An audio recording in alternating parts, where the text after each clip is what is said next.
Assalamualaikum warahmatullahi wabarakatuh. Selamat pagi semuanya. Salam sejahtera bagi kita semua. Yang saya hormati kepada Ibu Ani Irianti Ningsih SPD dan Bapak Riza Brandun SPD selaku guru mata pelajaran sejarah peminatan. Di sini perkenalkan, nama saya Trihana Nurrohim, absen 31 dari kelas 11 PS3. Saya akan mempresentasikan mengenai materi saya, yaitu materi 3.7 tentang pengaruh kolonialisme dan imperialisme yang dibawa oleh bangsa Barat terhadap Indonesia, serta perlawanan yang dilakukan oleh bangsa Indonesia mengenai kolonialisme dan imperialisme. Langsung saja kita masuk ke materinya. Kolonialisme berasal dari kata kolonus atau kolonia yang berarti menguasai. Jadi, kolonialisme adalah suatu usaha yang dilakukan suatu bangsa untuk menguasai bangsa lain di luar wilayahnya sendiri. Sedangkan imperialisme berasal dari kata imperar yang berarti memerintah. Jadi, imperialisme adalah suatu usaha yang dilakukan suatu bangsa untuk memerintah bangsa lain di luar wilayahnya sendiri. Kolonialisme dan imperialisme merupakan dua istilah yang kerap dikaitkan dengan masa penjajahan. Sebagai negara yang pernah dijajah, bangsa Indonesia merasakan betul penderitaan semasa dijajah. Secara umum, kolonialisme dan imperialisme yang dilakukan bangsa Barat di Indonesia didasari oleh beberapa hal, yaitu mencari kekayaan sebanyak-banyaknya atau gold, kemudian menyebarkan paham atau agama mereka atau gospel, dan mencari kejayaan atau kedaulatan atau glory.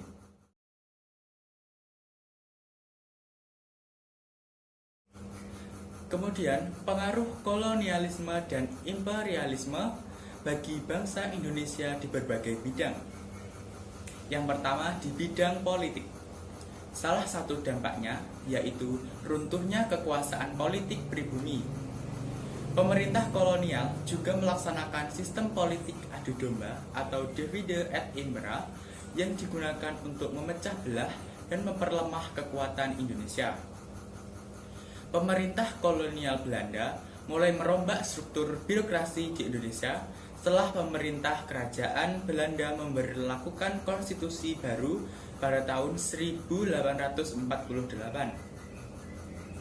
Kemudian, seiring dengan berubahnya sistem birokrasi dan pemerintahan pada masa kolonial, sistem hukum yang berlaku juga mengalami perubahan. Setelah itu, bagaimanakah respon masyarakat terhadap hal tersebut? Bangsa Indonesia mengalami banyak penderitaan akibat imperialisme dan kolonialisme.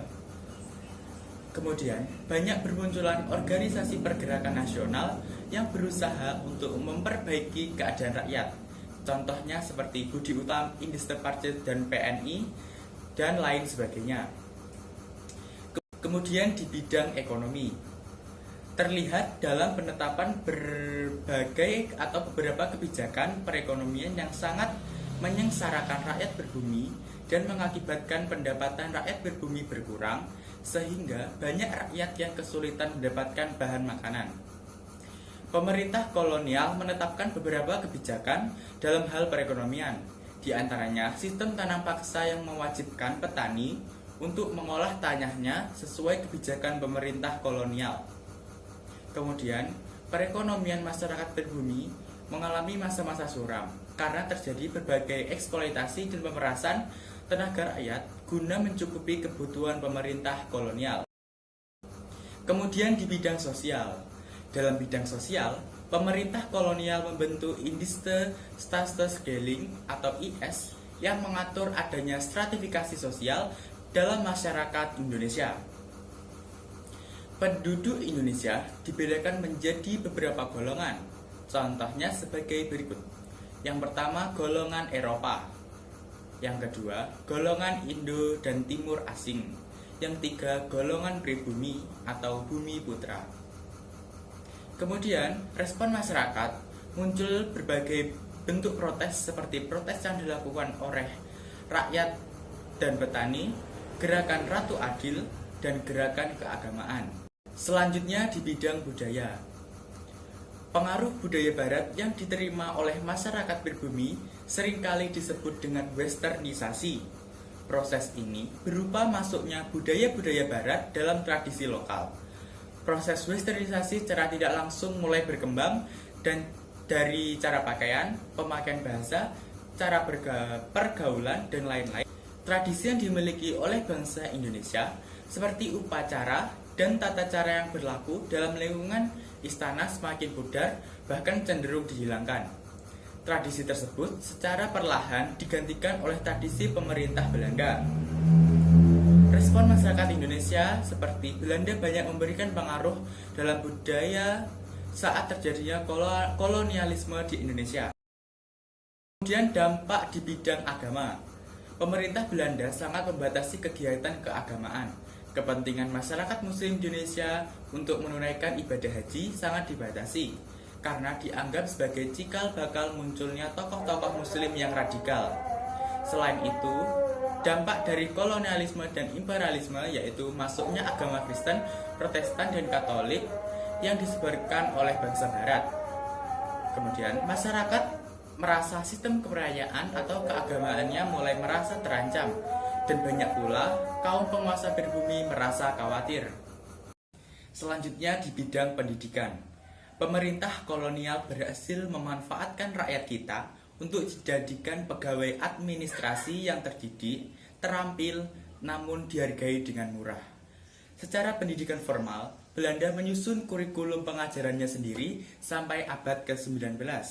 Makanya, ada kecenderungan politik dan kebudayaan yang dimasukkan melalui pendidikan. Masalahnya, akses untuk pendidikan ini dibatasi oleh mereka. Belanda lagi-lagi membuat sekat dan kasta. Karena mereka takut kalau rakyat kita terlalu pintar, kalau bisa bersatu untuk menggulingkan kekuasaan mereka. Sehingga, hanya orang-orang yang berada yang bisa masuk. Contohnya seperti keturunan raja, bangsawan, dan pengusaha kaya. Lama-kelamaan, hal ini membuat sebagian kalangan menjadi geram. Alhasil, mulai bermunculan akademisi yang mementingkan pendidikan di Indonesia, mulai dari berdirinya Budi Utomo, masuknya pendidikan berbasis agama seperti Muhammadiyah, dan tentu saja lewat bapak pendidikan kita Ki Hajar Dewantara. Pendidikan pada masa kolonial Belanda terdiri atas beberapa tingkatan sebagai berikut.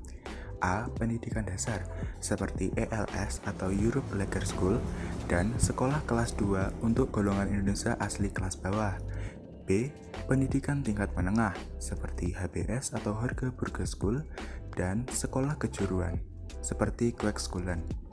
C. Pendidikan tinggi, seperti Sekolah Tinggi Hukum atau Rijksschool, dan Sekolah Tinggi Kedokteran Stovia.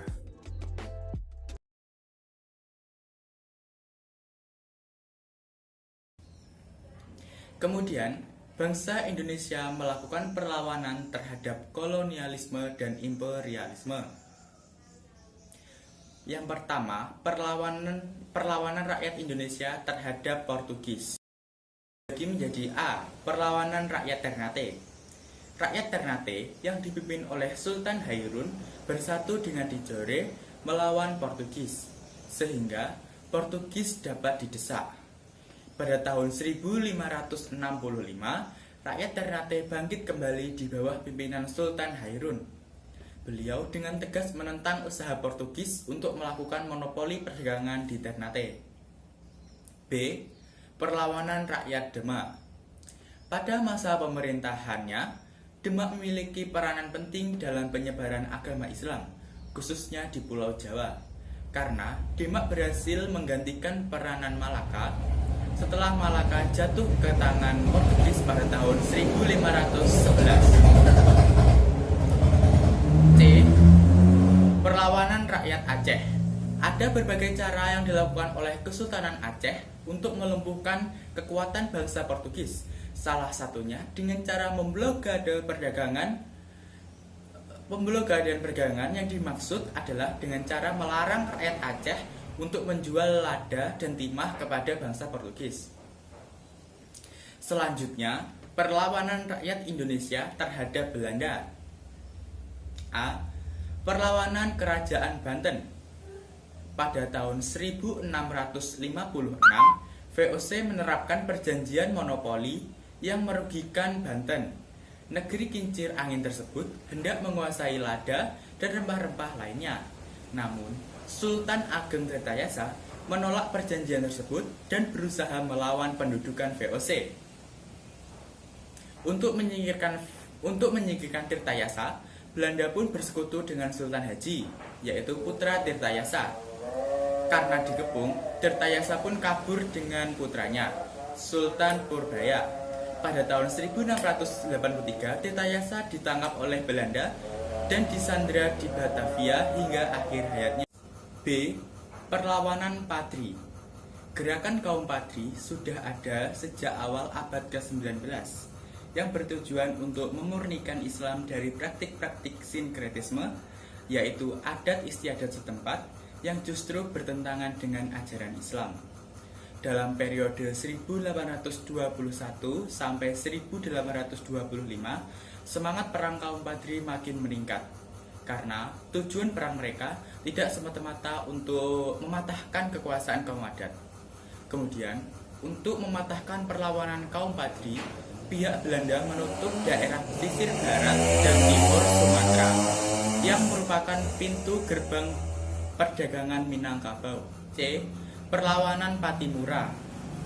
Upaya Belanda untuk memonopoli Maluku tak membuat Patimura menyerah. Bersama rakyat Maluku, Patimura atau Thomas Matulesi berusaha melakukan perlawanan terhadap Belanda. Kedua pihak pun bertempur dengan sengit. Namun, pertahanan Maluku melemah ketika Patimura dan Marta Christina Tiahahu tertangkap.